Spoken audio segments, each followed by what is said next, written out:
जम्मू कश्मीर के ट्राइबल्स को इंसाफ मिलना चाहिए, इस चीज़ की आवाज़ जम्मू कश्मीर के आइन साज असम्बली में चौधरी मोहम्मद अकरम साहब ने उठाई और इन्होंने पहले दिन ट्राइबल फैमिलीज़ के लिए जब अपनी आवाज़ उठाई और पूरे हाउस को मजबूर किया कि आप इस जो कुलगाम इंसिडेंट है इस पर जो है वो मजम्मत करें। और आज भी ट्राइबल्स के लिए लगातार जम्मू कश्मीर के आइन साज असम्बली में ये आवाज़ उठा रहे हैं कि जम्मू कश्मीर के ट्राइबल्स को हक़ और इंसाफ मिले। और इतना ही नहीं बल्कि लगातार चौधरी मोहम्मद अकरम जो हैं वो जम्मू कश्मीर के आइन साज असम्बली में जो है वो अपने लोगों के हक़ और हकूक़ की लड़ाई लड़ने के लिए भी दिन अव्वल से जो है वो स्पीकर साहब के सामने खड़े, चाहे वो जल शक्ति मिशन की बात हो या वो आर्जी मुलाजमीन की बात हो। बहुत बहुत शुक्रिया सर वक्त देने के लिए। सर आपने आइन साज असम्बली में आवाज़ उठाई है कि कुलगाम में जो ट्राइबल इंसिडेंट हुआ है जिसमें एक DYSP एक महिला को लात मारता है और वहाँ पे 2 नौजवानों की लाशें बरामद होती हैं, वो पीसफुल प्रोटेस्ट कर रहे हैं, लेकिन इस तरीके की लाठी चार्ज और जुल्म जो है वो ट्राइबल्स के ऊपर जम्मू कश्मीर के अंदर। बिस्मिल्लाहिर्रहमानिर्रहीम भाईजान, आपका बहुत शुक्रिया। देखिए, जुल्म जहाँ कहीं भी होता है तो हमारा ये फ़र्ज़ बनता है कि उसके ख़िलाफ़ आवाज़ उठाई जाए। ये हमारे खून में है इंशाअल्लाह, कोई भी हो। लेकिन जो वहाँ किया गया वो किसी हद तक भी इंसाफ के उस दायरे में नहीं आता, इसलिए कि एक बेकस मेरी वो बहन हो सकती है या माँ हो सकती है, तो उसको एक DSP जिसको ये कदर ही नहीं है कि और इस तरीके से लात के साथ वो मारता है कि उसको या तो उसके घर में माँ है ही नहीं, ना बेटी है, ना कुछ है। बहुत दुख, बहुत मुझे इतना उसके लिए मुझे सबको होना भी चाहिए, इतना दुख हुआ जिसकी वजह से मैं क्या ये कोई लोगों पे एहसान नहीं किया। देखिए, कोई इंक्वायरी कहीं नहीं हो रही है। कठुआ में हमारे हिंदू भाइयों को मारा गया, वहाँ अपोजिशन को जाने दिया गया, लेकिन रूलिंग वाले जो हमारे डिप्टी CM साहब गए उनको वहाँ सिक्योरिटी फोर्स ने नहीं जाने दिया। 4 दिन हो चुके नेशनल कॉन्फ्रेंस के लीडर्स को वापस भी आए हुए, अभी तक कोई जुडिशल प्रॉब नहीं हुआ है। मैं देख रहा हूँ कि आप आवाज़ उठा रहे हैं, लेकिन क्या हाउस से आप गुजारिश करेंगे? सर, मैं हाउस से दोबारा मैं ऑनरेबल CM से, देखिए जुडिशल प्रॉब किसने खड़ा करना है? पुलिसिंग जो है वो हमारे कंट्रोल ऑनरेबल CM साहब के कंट्रोल में नहीं है। तो मैं आपके वसात से ऑनरेबल LGS साहब सबसे रिक्वेस्ट करना चाहता हूँ कि आप इसके अंदर कोई जुडिशल इंक्वायरी जो है हमारे जो लड़के नुकसान हुए हैं उधमपुर में हुए, सारे इसमें कठुआ में हुए हैं या कश्मीर में हुए हैं, होना चाहिए था। इंसाफ तो पता लगे कि कौन लोग हैं इनको मार रहे हैं ये, और इस तरह से अगर होता रहा तो ये तो बड़ी गलत बात है। इसलिए मेरी ये अपील है कि जुडिशल इंक्वायरी जो है वो होनी चाहिए। सर, हमने ये भी देखा कि लाठी चार्ज हो रही है, लोग अपने हक़ और इंसाफ की बात नहीं कर पा रहे हैं। सर, क्या ये ट्राइबल्स के साथ हो रहा है, पूरे जम्मू कश्मीर में ही ऐसा हो रहा है, हर एक के साथ? नहीं, मैं तो कहूँगा हर एक के साथ हो रहा है, लेकिन हमारे ट्राइबल के साथ इस दफ़ा जो आपने देखा वो तो बिल्कुल हमारे पास जिंदा सबूत है ना कि उनको इतनी बेरहमी से मारा गया। अरे भाई, ये हमारा कानून, हमारा हिंदुस्तान जिसमें हमें फ़ख्र है, ये आइन हमें हक़ देता है अपनी आवाज़ उठाने के लिए, और इस तरह से लोगों को मारा जाता है। हमारी कोई किसी जगह सुनवाई नहीं है, क्योंकि अगर इसीलिए हम कहते हैं कि हमें स्टेट का दर्जा मिलना चाहिए। अगर स्टेट होती, मैं ज़िम्मेदारी के साथ कहता हूँ, DSP वहीं उसको सस्पेंड होना था और जुडिशल कमीशन बनना था, लेकिन मुझे नहीं यकीन है कि कोई जुडिशल कमीशन जो है वो कायम किया जाएगा और इस बात को सामने लाया जाएगा। हम बार बार कहते रहेंगे और इसको कंडेम करते हैं। ये सर, एक सबसे इम्पोर्टेंट सवाल ये है कि ड्यूल कंट्रोल पावर का कहा जा रहा है सर, 2 तरफा ताकत, एक तो LG साहब की, एक CM साहब की। क्या LG साहब की ताकत की वजह से आप लोगों को मुश्किलात आ रही है एज ए CM काम करने में? बिल्कुल आ रही है। अच्छा। देखिए, अब हमारे BJP वाले भाई कहते हैं नहीं जी सब कुछ आपके पास है, वो कहाँ अब हमारे पास है? CM साहब को बिल्कुल वो उनको यानी फुल पावर नहीं दी गई है। जिस दिन ये स्टेट मिलेगी तब जाके कोई मसला हल होगा, अदरवाइज ये ऐसे ही है एक दूसरे के ऊपर लगाना। लेकिन CM साहब के अंदर कम से कम पुलिसिंग तो है ही नहीं, इसलिए ये डूल पावर जब तक ख़त्म नहीं होगा ये स्टेट किसी तरीके से भी तरक्की नहीं कर सकती। सर, आर्जी मुलाजमीन है जैसे डेलीवेजर्स हैं, रैबरे खेल, रैबरे ज़रात या बाकी जो अधिक मुलाजमीन हैं, वो भी इंतज़ार में हैं कि उनके लिए कुछ ना कुछ बेहतर हो सकता है इस हुकूमत में, लेकिन हुकूमत कह रही है कि जब तक स्टेट का दर्जा नहीं आएगा तब तक हम कुछ बड़े फैसले नहीं ले सकते। क्या मानते हैं आप सर?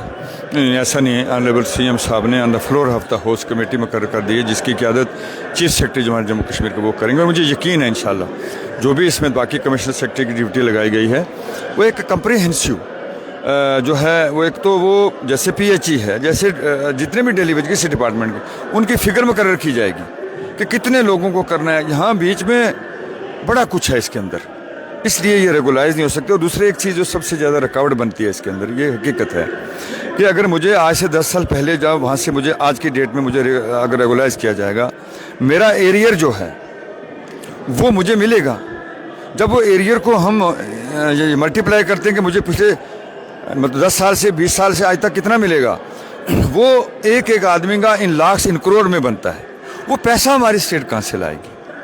وہ اسٹیٹ گورنمنٹ آف انڈیا نے ہمیں دینا ہے. ان کے ساتھ بھی بات چل رہی ہے، اس لیے انشاءاللہ ڈیلی ویج کو پکا کیا جائے گا. سر کیا ہماری اسٹیٹ پہ اس وقت جو ہے وہ قرضہ ہے؟ کیا فائنینشیل کرائسس ہے؟ پچھلے 6-7 سالوں کے اندر اسٹیٹ کو لوٹا گیا، اس کے خزانے کو لوٹا گیا. بالکل یہی بات ہے. اس لیے آج ہم نے یہ کہا تھا کہ ہاؤس کمیٹی مقرر کی جائے کہ ہمارے اسٹیٹ کو یہاں لوٹا گیا. باہر سے لوگ آتے گئے، انہوں نے کہاں کہاں خرچ کیا. ہم یہی کہتے ہیں کہ ہاؤس کمیٹی بنے اور اس کا جتنا بھی خرچہ کس کو کہاں کیا ہے یہ سامنے آنا چاہیے. یہ غریب لوگوں کا، یہ جموں کشمیر کے عوام کا پیسہ ہے، ہم اس لیے کہہ رہے ہیں. دوسرے جو ہمارے یہ ڈیلی ویجر ہیں ان کے لیے ایک کمپریہنسو پالیسی ضرور ہے. میں آپ کو ذمہ داری کے ساتھ کہتا ہوں، یہ نہیں ہے کہ میں کوئی چیف منسٹر کی تعریف کر رہا ہوں. یہی عمر عبداللہ ہے انشاءاللہ تعالی جو غریب لوگوں کی آواز بنے گا اور یہی ڈیلی ویجروں کو ریگولائز کرے گا، اور کوئی چیف منسٹر جو آنے والا بھی اگر کوئی ہوگا نہیں کر پائے گا. یہ سر ایک امپورٹنٹ سوال یہ کہ آپ نے دیکھا رجوری پونچھ میں بھی کئی سارے ٹنلز بن رہے ہیں. پورے کشمیر کے اندر ڈیولپمنٹل پروجیکٹ سٹارٹ ہو چکے ہیں. باہر کی کمپنیز ہیں. اگر افسوس ہے کہ باہر کی کمپنی میں باہر کا نوجوان آ رہا ہے کام کرنے، یو پی، بہار، گجرات کا. ہمارے یہاں کے لکھے پڑھے ہوئے بچے بی ٹیک، ایم ٹیک والے اپنا ریزیوم دیتے ہیں، یہ کمپنیز ریجیکٹ کر دیتی ہیں. کیا یہ پارشلٹی ہوتی ہے، فیوریٹزم ہوتا ہے کہ باہر کے لوگوں کو جاب دے رہے ہیں اور یہاں کے بچے کو، یہاں کے اسٹیٹ کے رہنے والے کو یہاں کمپنی میں جاب نہیں مل پا رہی ہے؟ یہی تو مسئلہ ہوا نا بردر کہ ہماری 2 ہی سیکیورٹی تھی، لینڈ اور جاب، وہ لے لیا گیا ہے. تو کہاں ہمارے بچوں کی کہیں سنوائی نہیں ہو رہی ہے. اب ہمارا نئی پروجیکٹ ہے وہاں میری کنسٹیچوئنسی کے اندر، اس کا بھی یہی حالت ہے کہ وہ ابھی تک مکمل نہیں ہوا ہے. یہ بہت پرانا 2008 سے یہ شروع ہوا تھا، اس میں باہر کے لوگوں کو لگایا گیا ہے. ٹھیک ہے، لیکن باہر کے لوگوں کو آپ لگاؤ، اگر ہمارے پاس اسکلڈ لوگ ہیں تو ہمیں بھی تو لگانا چاہیے نا. تو یہ انشاءاللہ میں نے آج بھی آنریبل سی ایم صاحب سے یہ بات بولی اپنی جو میں نے بولنا تھا ان کے بجٹ پہ، ان کے گرانٹس پہ. تو میں نے کہا ہے کہ باہر کے لوگوں کو لگایا جائے، جو بالکل ہمارے بچوں کے ساتھ بے انصافی ہے. اور اسٹیٹ جو ہے یہ ملنی چاہیے، تب جا کے یہ مسئلے حل ہوں گے. اسٹیٹ بنیادی حق ہے ہمارا. سر ایک طرف سے مرکزی حکومت کہتی ہے کہ ہم نے گجر بکروالوں کو فارسٹ رائٹ ایکٹ دیا، یہ بی جے پی کا دعویٰ ہے. دوسری طرف سے گجر بکروال اگر کہیں فارسٹ کی جگہ پہ اگر اپنا ایک چھوٹا سا قلعہ بھی بنا رہے ہیں، اس کو توڑ رہے ہیں، ان پہ لاٹھی چارج ہو رہی ہے، انہیں مار کے بھگایا جا رہا ہے. حکومت دعویٰ کر رہی ہے کہ ہم فارسٹ رائٹ ایکٹ دے رہے ہیں، یہاں پہ ان لوگوں کو فائدہ ملتا نہیں ہے. کیا اس جموں کشمیر کے عوام کو بیوقوف بنایا جا رہا ہے؟ بالکل، میں نے بار بار یہ کہا ہے کہ خاص کر جموں کشمیر کے گجر جو طبقہ ہمارا ہے ان کو بیوقوف بنایا جا رہا ہے فارسٹ ایکٹ کی شکل میں. فارسٹ ایکٹ جو ہے یہ ڈھنڈورا ہے بی جے پی کا. میں گراؤنڈ سے آتا ہوں، مجھے فخر ہے اس بات کا، اور اپنی کمیونٹی کا، ہم خادم ہیں اپنی کمیونٹی کے، سب کمیونٹی کے، لیکن اپنی کمیونٹی کا. کہیں کوئی بھی ایسا جو یہ ایکٹ ہے یہ گراؤنڈ پہ کہیں نہیں ہے. آج بھی جتنے بھی ہمارے لوگوں جو زمین دیکھیں بھائی، ہم ہندوستانی ہیں، ہمیں فخر ہے اس ملک کے لیے، ہم نے قربانیاں دی. ان کو وہ جگہ جو ہیں ان کے اوپر آج کل کیا فریسٹ والوں نے ان کے اوپر کلوزر لگا رہے ہیں. جو آدمی وہاں پچھلے 100 سال سے رہ رہا ہے اور ہندوستانی ہے، آج اس کی زمین کے اوپر جو ہے وہ اس کو کلوزر لگایا جا رہا ہے. اگر فارسٹ ایکٹ کہیں ہے تو پھر کیوں لگائیں گے اس کے اوپر؟ یہ بالکل کہیں نہیں ہے، یہ سب جھوٹ ہے. تمام وہ کمیٹیاں جو اس وقت بنائی گئی، گاؤں کی کمیٹیاں، سب فراڈ. اور میں نے بار بار ہاؤس میں یہ بات بولی آنریبل چیف منسٹر صاحب کو کہ بھئی فارسٹ ایکٹ جو ہے اس کو امپلیمنٹ کیا جائے. لیکن اس سے پہلے جو انہوں نے کیا، خدا گواہ ہے کہ وہ بالکل جھوٹ ہے. کہیں پہ بھی ویلڈ نہیں. میں ذمہ داری کا اگر میں چیلنج کرتا ہوں گورنمنٹ کو کہ اگر فارسٹ ایکٹ رائٹ کہیں بھی اگر لاگو ہے گراؤنڈ کے اوپر، پھر ہماری فارسٹ کی روڈز کیوں بند ہیں؟ میرے وہاں سنئی یہ گاؤں ہے جس میں صرف 100 میٹر جگہ فارسٹ کی ہے. 5 سال سے وہ 2 روڈیں میری نبارڈ کی سینکچری میں بند ہے. سر ہمارے سیزنل ٹیچرز بھی ڈیمانڈ کر رہے ہیں کہ ان کے لیے بھی جو ہے وہ جسٹس ہونا چاہیے. سر لگاتار سیزنل ٹیچرز کا بھی ایک بڑا اہم ترین مدعا، وہ چاہتے ہیں کہ آپ ہاؤس میں ایک باری بات کریں. میں نے اس سے پہلے اس میں بات کی ہے، آن ریکارڈ بات ہے یہ. میں نے کشمیر میں بولا تھا، یہاں بھی بولا ہے. انشاءاللہ مجھے یقین ہے کہ اس کے اوپر گورنمنٹ جو ہے اچھی پالیسی بنائے گی. چلیے بہت بہت شکریہ. ہمارے ساتھ چودھری محمد اکرم صاحب ہیں جو جموں کشمیر کے آئین ساز اسمبلی میں ٹرائبلز کی بات کرنا جانتے ہیں. اب ٹرائبل تو دونوں ہیں، گجر بکروال بھی ٹرائبلس ہیں اور پہاڑی کمیونٹی کے لوگوں کو بھی ہم ٹرائبلس کہہ سکتے ہیں. ان قوموں کی بات کرنا ہی جانتے ہیں، ان کے ادھیکاروں پہ، ان کے رائٹس پہ فائٹ کرنا ہی جانتے ہیں.